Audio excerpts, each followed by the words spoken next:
Hey, everybody, welcome back to the next episode. Today, we have a very special guest, somebody I've got to know quite well, and I'm very excited to interview him today, Brett Christoffel. And we just joked because his wife made a joke, and I have to say it. And instead of Christoffel, she said, just awful. Right? She has a sense of humor too. Totally. I found that actually quite funny, so I had to say that. So Brett stopped eating animals over 6 years ago, and that he learned from Texas was second's largest export was beef.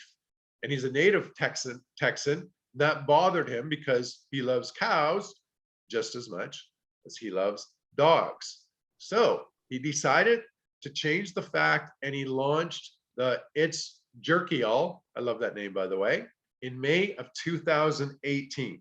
So they're leading the herd in a whole new protein direction by putting a twist on Texas protein traditions. Welcome. Thank you. Thanks for having me. Yeah, you're so welcome. I love the background, by the way. Thank you. It's soybeans. Yeah. So awesome. So give us a little bit of your background. Like, how did you get into, what you're doing today? Well, like you said, I stopped eating animals once I realized that they were present and aware and don't want to experience pain or death. It landed on me. It was just like my eyes opened and I went, okay, I'm done eating meat. And so I can't really explain that other than it was a series of learning. I read 2 books, Medical Miracle and The 1 Minute Cure, and that opened my eyes to everything I was told about health and wellness and those kind of things, not being accurate. And so the progression to opening or having All Y'all's Foods was the fact that I know that it's one of the most nourishing things you can, easy for me to say, nourishing things you can serve people is plants. Who knew? And still get all the protein. And so I worked on the formulas. I wanted a very Texas brand, and I worked on the formulas for about a year. There's 7 regions of Texas, from the Gulf Coast to the South Plains. And so I wanted a flavor to represent each region. So we launched 3 flavors in May of, like you said, 2018. And that's prickly pear teriyaki, a prickly pear chipotle, and a black pepper sea salt. And the prickly pear we use because it's actually the state plant of Texas. So we actually use the actual fruit from the tunas or the berries that sit underneath the flowers in our marinades. And the black pepper is traditional in that it tastes just like the jerky I grew up eating, except it's much kinder and more enjoyable. And so it was just a matter of following my convictions and realizing that there was something I could do more. I was in a position to start a company, so I did. And it's been a lot of fun and just a constant series of lessons and pivots, which is all good. Right. Awesome. So what did you do? What did you do before you decided to do entrepreneurship? When I was young, I got my first job in radio at 16. So I was an on-air DJ back before that meant anything else. And so did that, found my way into hardline marketing, and then got into corporate sales and did that for a long time. Usually putting together custom training solutions enterprise-wide for companies like, ExxonMobil and AT&T. And so the background is in management and sales. Awesome. So I love your company because that's one category I always had trouble finding something to eat in. Like even when I walk through the stores nowadays, like I don't see very many like plant-based jerky stuff. I just don't see it. Well, that's going to change soon, because what happened here is PepsiCo got together with Beyond Meat and said, let's do jerky. And so you'll find them all over the place here in the US. That'll change and you'll see it there soon. And so there's several other players since there were a couple when I first got involved, and there's a lot more now. And there's plenty of room for everyone. And the neat thing is about our company is the fact that a portion from every sale goes to Rowdy Girl Sanctuary here in Texas. And not only is it a sanctuary in that, they care for and let the animals live out their lives naturally and peacefully.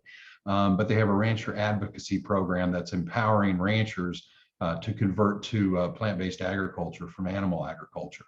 So it's a really good all the way around. Amazing, amazing. So what do you think has been your biggest challenge from the start? Let's go right from the start. What's been your biggest challenge getting into entrepreneurship? Funding. Funding? I mean, yeah, because there's a lot you can't do without money. Yeah. The problem is that usually people with the money aren't lending money unless you're making money, especially when it comes to VCs, because you have to be, at a larger number. So I would say funding. It doesn't have to be, because people can start and do, at least in the state of Texas. I can't answer for anywhere else in or out of the country. But here we have a cottage law that allows people to make items at home and sell them at the farmer's market or different sales or events. They just can't set it on a shelf with a UPC code in retail. They have to be there for it. So I would say funding. Funding, right. And what do you think are some of the biggest challenges that you've had to go through in the last couple years? That's a loaded question for an entrepreneur. That could be a whole 10 hours for us sitting here right now, but what are a few? Yeah. No, the biggest thing, here's the thing for me, because I don't produce in-house, I have a production partner, and I don't handle fulfillment in-house. I've done that. I've done the production, I've done the fulfillment, Right. And that's outsourced. And so you're trusting that these people will play a good game, so to speak.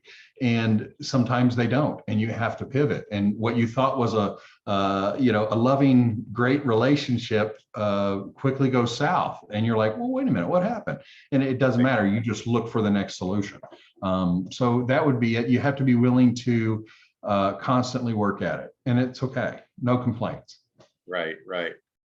So I take it that's been a learning process, learning how to pivot more, kind of say no. It's almost like a dance. And when things come up and you're like, well, I didn't know that could go wrong, but okay, you just make it right and keep going.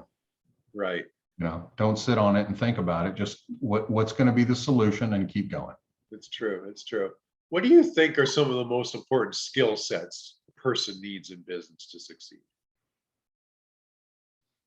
Wow, there's a lot of them. I would say effective communication. I realize that when I send things to different people, they come back with a lot of questions. I'm like, well, heck, I hadn't thought of answering that. So communication is always effective. You have to believe in yourself and what you're up to. For me, there was just no question that we're going to do this and be successful. And so it's not like there's an option. Right. And I'm all in, so to speak, in a big way, and it's all good. So it's just a matter of stick-to-itiveness, and not being defeated by things that don't go your way, or a glitch that comes up. It's like, well, this isn't fun, but okay, what do I do to make it right? And you just do it, instead of throwing your hands up in the air and take your ball and go home. And the great thing for me in this that I've never experienced in business, because I've never worked so hard, but I've never been so happy. But when I run up against it, I remind myself, after I call myself a choice name, I'm like, dude, we're killing 100,000 animals every minute of every day, and they don't have to die. What are you doing today? You comfortable? It's one of those things. In other words, I've got it easy. I got no complaints, and just keep going. I like that. I like what you said about you've never worked so hard, but you're so happy. So happy. Yeah, it's true. And I love that too. That was the same thing with me as, I've been entrepreneurship since I was 24 years old, and I would way rather make $2,500 a month and work for myself than make $30,000 a month and work for somebody else. Right. By far. Yeah. And some people are just wired to work for themselves, and it's okay. Just work for yourself. Yeah. Yeah. I just enjoy it. So that's great. So is there something, like you said, you just knew, like you just believed? Do you think you just have a special gift that you've just always believed in yourself, or have you developed that over time? I would say it's definitely developed over time. I didn't come out as a child, oh yeah, I got this. But like it's pointed out to me all the time by my wife, once you put your mind to something, it's going to happen. It just does. And I've done that. constantly. It's just getting my mind to it. Sometimes it takes a little longer than I want, but in business, it's full steam ahead and just keep going. Right. And are you a big reader? I am not a huge reader, but what I am big on is listening to audiobooks while I drive. I live in Texas. In fact, sometimes we'll watch a TV show and they're like, well, it's 15 minutes away. And I'm like, that's not far. An hour and a half is far. But we get used to that here in Texas, I guess. So yeah, did I answer the question? Sorry. Yeah. I said, are you a big reader? You said more Oh, audiobooks. Yeah. What are a couple audiobooks that you liked that you got great benefit from? I got amazing benefits from the Untethered Soul by Michael Singer. And then in a conversation about that with someone, they turned me on to The Power of Now by Eckhart Tolle. Right. And I tell people all the time, I know they're sick of hearing it, I'm like, if you want to change your life and have it just be so much more amazing and easy, read that book and enact it. It's just as simple as that. And I know it sounds odd, but I just keep telling people, read it. It really does make a difference. So those would be the two books that I highly recommend. Yeah, that's amazing. Can't go wrong with living in the now. That's for sure. No. It's a much nicer place here in the now. Yes. Sure is. Because that's where everything is anyway. That's where all the magic happens. The best entrepreneurs are able to live in the now the longest, and that's where you make the best decisions. Yep, absolutely. Because then you're not influenced by fear or regret or whatever lays outside of now, which is the past or the future. Here's a stat I think you'll appreciate, and I think you've probably heard this one. The majority of society will live in the past, right? So we've all heard that one. We'll live in the past memories that are not good. And then the other time, they live in the future predicting worst outcomes. That's a horrible way to exist. That's the average human being.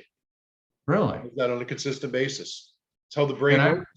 And I may have been there many years ago because I got tuned into the conversation in my head about 20 years ago. So that's played a bit of a difference, but to go through and again, both books speak to it, but to fully understand it. In fact, I was dealing with it yesterday a great deal in that I was like, dude, you don't have to be anywhere else but right here, right now, because everything else has already happened or it's going to happen how it happens. But we like to think we can wield some power over or control over the future. Well, we can't. I mean, with ourselves and our actions or inactions, yes. But outside ourselves, no power, no control. It's true, right? That's great teachings right there. You can direct where you want it to go, but it'll just, when you live in that now and you pull that energy, it'll just happen eventually, That's where people get stressed out, by the way, is because they're trying to predict the future of what you just said and then they see things not working out. So stress comes on heavily because of that, right? And it's not even there. So it's funny because I have certain family members in my own family sometimes will like tell me about my life and say like, oh, you should do this, Shane, because what happens if this doesn't happen? I'm like, what are you talking about? What are you talking about? Thank you for offering your fear. I don't need it today. Yeah, totally. But that's very real for people. The thing is they don't know that it doesn't have to be. Yeah. So that's why I recommend that book. Yeah, I agree. Totally. Awesome. So for you, what do you think what's your best skill set in business? In business? Yeah. Being my word. Yeah, keeping your word. Yeah, I think I like that. Knowing what I'm up to and honoring my commitments or my word. Yeah. High integrity. Yes. Yeah. High integrity. And that's something that's so important nowadays in business. And it's something that still lacks somewhat in business, that's one of the things that I really push. And, sometimes we get so busy and you can drop things in business. That's why I always say that's it's important to have systems and processes because sometimes you keep your word and you're that type, but you get so busy that it goes by the wayside.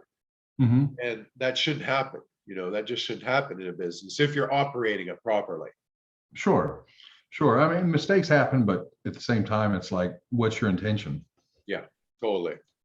So where do you see your company in the next 5, 10, 20 years? Well, our goal is to be a $200 million company. And we're going to do that with line extensions of current offerings, as well as items that land closer to the center of the plate. Plant-based food sales right now are about 7.5 billion. They're expected to be 10 times that in the next 6 years, 5 years. Wow. So there's just a huge amount of opportunity. And it's great that people are realizing that they can have the experience of meat without touching an animal. Right. Because what's interesting is that I think people have it made up that meat is amazing. And the truth is when do you eat meat that you don't slather it in plants? I would argue that we're really drawn to plants. And so I think people are going to start realizing that, and it's not an affront to them, well, meat. No, you can have, people want more peace and kindness in their lives. And like, it starts on your plate. It's real easy, Yeah. So yeah. So let's touch on, and we'll end it here. Let's touch a little bit on the vegan community and talk about why you think it's important for somebody to go plant-based. Well, usually the reasons are one of three. The great news is no matter what your reason, it impacts all three. So let's start with human health. Over 40% of all heart disease, cancer, and diabetes is tied to animal protein intake. We don't require animal input at all. We just don't. The whole dairy and calcium thing is not true. So from a health perspective, when you're eating plant-based foods, you're eating fiber. And you know what our colons love?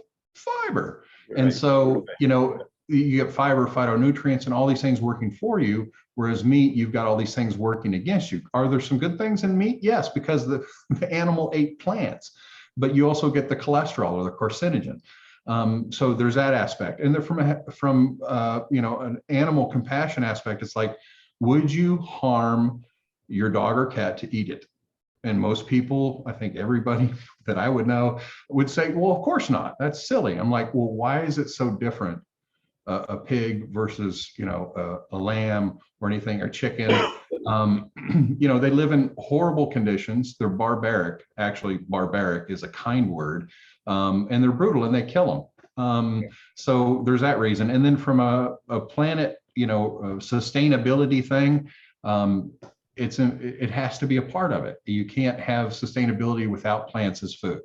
Right. You just can't. Animal agriculture doesn't mix. So one of those three reasons would definitely bring people to it, and those are the benefits. Right. And again, if someone hasn't tried like Meatless Monday, check it out. Try it and just see how you feel. Because I think you'll feel more peaceful because you haven't created anything outside of being peaceful to have your meal. Right. And so I would just encourage to give a shot or just try a meal, because first time I heard of Meatless Mondays, I think I shared this with you before, I laughed out loud because I couldn't think of a meatless snack. So I totally get where people are at, wherever they are. I get it. And just try it. Right. I like that. I always look back when you talk about, eating the animals and, people get so irate in China when they eat the dogs. Oh yeah, well they brutalize them too. Yeah, they brutalize. Yeah, that part, But let's take that part out and just say, let's say they did brutalize. Let's just say they ate the dogs. Okay. Well, what's really the difference then of eating the dog or eating the cow? Perception. Perception. But in the end, there's really no difference. There's really no difference. They're both animals. And they're present, aware, alive. They have brains, spinal cords. They have intricate systems they work in within their society of animals, if you will. I mean, there's all these levels of animals that people don't even consider. Yeah. See, there's a large group in China that they don't eat any cow. right? So they think that's, you just don't do that. So, when you look at the cultures, it's the same thing. It's animals. So you can't get, one's not worse than the other. They're the same. Mhm. Right? Absolutely. And it's just a cultural thing. Yeah, It it finally is. struck me at some point. I didn't grow up going to a temple and eating hummus every day. But someone else did. So that's totally normal to them. And everything within their culture is normal to them, just like us, until it isn't. Right. Until, and I think more and more people are going to continue to get drawn towards plants as a total food source as time goes by. And I look forward to the day where they're like, can you believe we used to eat animals? I look forward to that. Right.